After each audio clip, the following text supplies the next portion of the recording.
Seorang gadis berusia 19 tahun bernama Yun Yang, hidup berdua dengan bahagia bersama ibunya yang memiliki keterbatasan.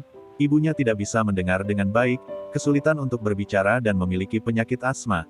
Terlepas dari segala kekurangan itu, Yun Yang sangat menyayangi ibunya. Ia tidak pernah lelah untuk mengajarinya mengucapkan kalimat sederhana, agar dia bisa berkomunikasi dengan orang yang tidak mengerti bahasa isyarat. Ibu Yun Yang merasa malu dan kesulitan, tetapi dia mau tidak mau harus mempelajarinya, karena kini suaminya telah tiada. Dia tidak bisa berbuat apa-apa di saat putrinya sedang pergi. Yun Yang sangat ingin belajar seperti teman-temannya, tetapi keadaan ekonomi keluarga membuat dia harus meninggalkan bangku sekolah untuk bekerja. Dia melakukan itu tanpa sepengetahuan ibunya, dan selama ini hanya pura-pura pergi ke sekolah. Teman-teman yang percaya bahwa dia cukup pintar untuk mengikuti ujian kesetaraan, dan lulus ujian pegawai negeri seperti keinginannya. Sebagai bentuk dukungan, mereka memberi buku materi ujian kepada Yang agar dia bisa tetap belajar dan berjuang meraih impiannya. Ibu yang bekerja di perusahaan konveksi yang tidak terlalu besar. Perusahaan tersebut diisi oleh beberapa pekerja wanita dan seorang pria yang nampak baik hati dan juga peduli terhadap sesama. Bahkan ketika ibu yang terluka, ia segera membawanya ke rumah sakit untuk berobat. Yang sangat berterima kasih dan dia mempercayakan keselamatan sang ibu kepadanya. Suatu hari ibunya melihat foto-foto putrinya di ponsel dengan gembira. Pekerja pria yang melihat itu memuji, berkata dengan lantang bahwa Yun Yang cantik seperti ibunya. Sambil tertawa dia meminta ibu Yun Yang untuk menikahkan putrinya kepadanya, sebelum akhirnya mengucapkan kalimat yang tidak pantas.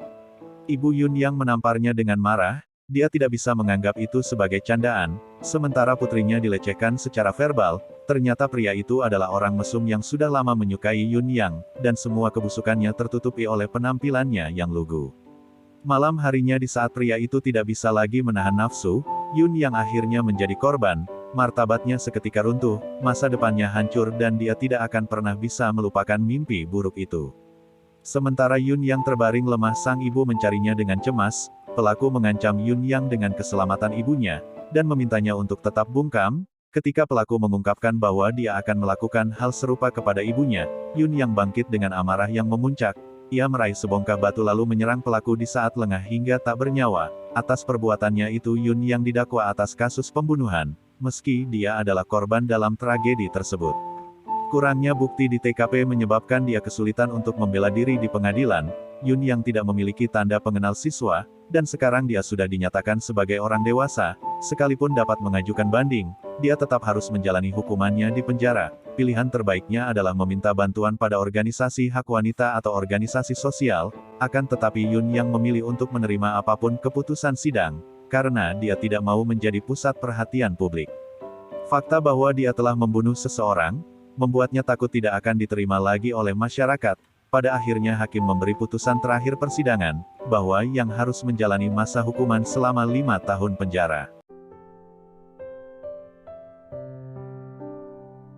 Setibanya di penjara, Yang berjumpa dengan narapidana lainnya, dalam sel kamar 12 dengan latar belakang yang berbeda-beda. Seorang wanita dengan emosi yang tidak terkendali menyerangnya, hanya karena dia tidak sengaja menyentuhnya. Sebagian orang di sana melerainya dan ternyata mereka tampak begitu peduli kepada Yun Yang.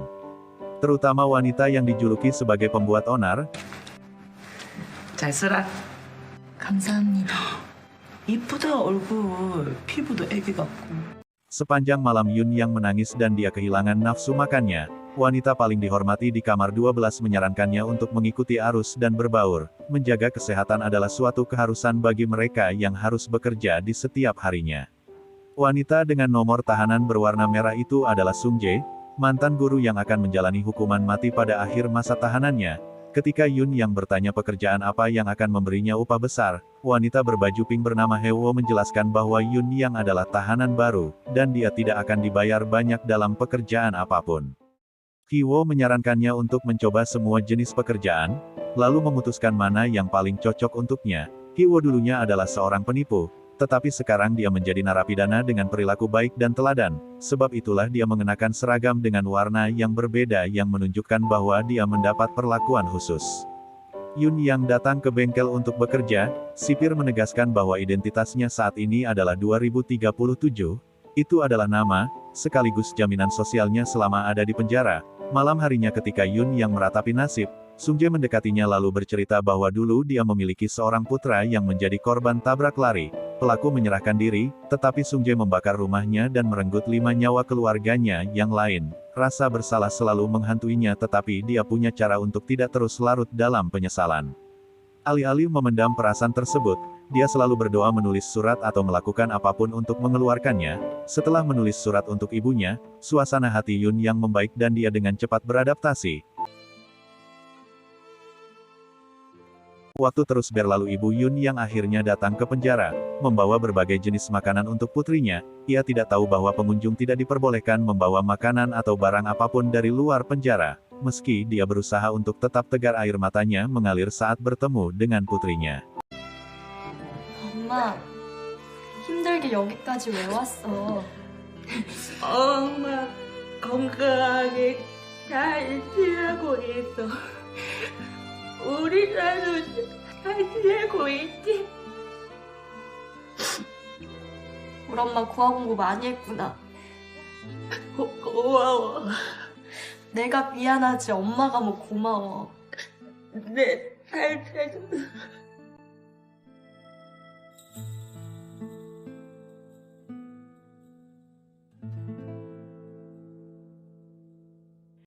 Keesokan harinya Yun Yang jatuh sakit sebelum akhirnya dibawa ke klinik, di mana dokter menjelaskan bahwa dia sedang hamil. 알고 있었나? 무슨 말씀이신지. 임신한 사실 말이야. Yun Yang pergi meninggalkan tahanan, ia mencoba untuk lari dari kenyataan pahit yang dihadapinya. Sung Jae datang menemui Yun Yang ditahan di ruang isolasi. Dia memeluk gadis tidak bersalah itu selayaknya seorang ibu yang kemudian memintanya untuk tetap tegar menghadapi kenyataan. Sementara orang-orang menunjukkan rasa simpatinya, wanita pemarah bernama Sarang kembali menyerangnya tanpa alasan. Suasana hatinya selalu berapi-api dan dia mencoba melampiaskannya kepada siapapun yang dirasa lebih lemah darinya. Setelah apa yang terjadi, Yun Yang memutuskan untuk menutupi rahasianya dan menolak kunjungan, membuat ibunya cemas akan terjadi sesuatu kepadanya. Yun Yang belum bisa menerima keberadaan janinnya, dia sempat mencoba untuk mengakhiri hidup, tetapi tidak sanggup melakukannya. Hati kecilnya selalu berkata bahwa dia ingin hidup, tetapi keadaan di penjara selalu membuatnya takut, terlebih karena kehadiran para pengganggu dari kamar lain. Sung Jae menyarankannya untuk meminta bantuan dari pers atau kelompok sipil, daripada terus menderita dengan harapan dia akan mendapat opini publik yang akan membantunya meringankan masa tahanan. Yun Yang menjelaskan bahwa dia lebih baik berada di penjara selama 5 tahun, daripada harus hidup menanggung rasa malu dan sembunyi dari dunia selamanya. Mungkin akan ada yang bersimpati, tapi orang-orang akan tahu bahwa dia adalah pembunuh yang memiliki bayi. Yun Yang tidak sanggup melihat ibunya yang lemah mengetahui penderitaannya saat ini.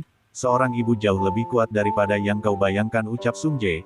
Yun Yang tetap menolak, sebelum akhirnya Hyo menegaskan bahwa sebagai wanita, kehidupan normal lebih baik daripada menerima belas kasihan dari semua orang. Satu-satunya harapan yang dia miliki adalah pengadilan ulang dan berharap akan ada juri yang memahami kondisinya.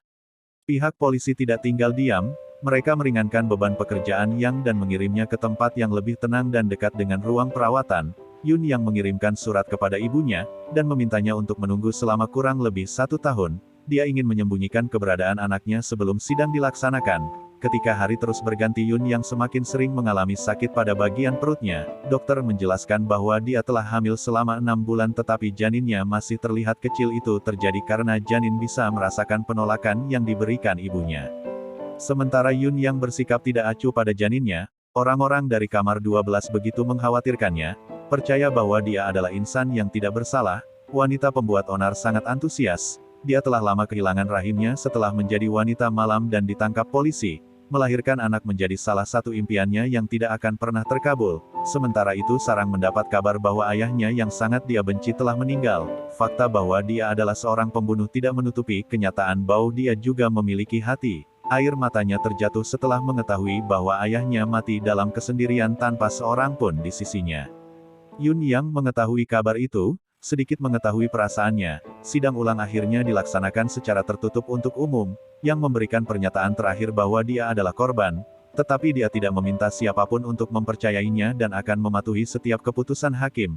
Karena dia dengan sadar telah merenggut nyawa seseorang, dia siap untuk dipenjara lalu kembali bersama ibunya, dan akan menganggap masa tahanan tersebut sebagai mimpi yang berlalu seolah tidak terjadi apa-apa. akan tetapi keadaan di penjara saat ini membuatnya takut dan berat untuk dihadapi. Pada akhirnya hakim tetap memutuskan Yun Yang bersalah, tetapi ada cukup alasan untuk mempertimbangkan situasi dan hukumannya, dipersingkat menjadi 1 tahun penjara. Perut Yun Yang semakin membesar dari waktu ke waktu, dan dia terlihat seperti menerima keadaannya. Perubahan lain ditunjukkan oleh Sarang yang mulai bisa mengendalikan amarahnya. Sementara itu seorang wanita bernama Jang Mi mengungkit kembali ke kesalahannya di masa lalu, saat ia ditangkap oleh polisi karena kasus pencurian dan perzinahan. Yun Yang terlihat baik-baik saja tapi ternyata dia diam-diam selalu menimbun obat sakit kepala. Sung Jae pernah mendengar cerita, bahwa Yun Yang ingin menjadi pegawai negeri dan ternyata masih ada harapan untuk menggapainya, karena 5 tahun setelah dibebaskan mantan narapidana boleh mengikuti ujian pegawai pemerintah. Sementara Yun Yong menjalani hari-harinya seperti biasa. Tahanan lain dari kamar 12 menyiapkan sesuatu untuk menyambut kedatangan bayinya, mulai dari mencuri kain untuk dijadikan pakaian si kecil, membuat sarung tangan dan kaki, sampai menyiapkan nama untuknya. Mereka melakukan itu karena tampaknya Yun Yang belum bisa menerima keberadaan bayinya, setidaknya mereka ingin menyiapkan semuanya di saat dia membutuhkan itu. Sipir menyadari itu pun ikut mendukung rencana mereka, sampai akhirnya mereka menemukan nama yang tepat untuk si kecil yaitu Bonnie yang memiliki arti sebagai pelindung. Mereka berharap Bonnie akan tumbuh menjadi pribadi yang dapat melindungi orang-orang lemah. Banyak orang yang peduli kepada Yun Yang dan dia sangat bersyukur akan hal itu, hingga suatu ketika dia merasakan kontraksi yang begitu hebat, dan di saat itulah dia mengkonsumsi obat-obatan yang ditimbun yang selama ini. Ternyata dia mencoba untuk pergi di saat bayi itu dilahirkan, dan itu adalah bukti bahwa pada akhirnya dia menerima keberadaan kandungannya.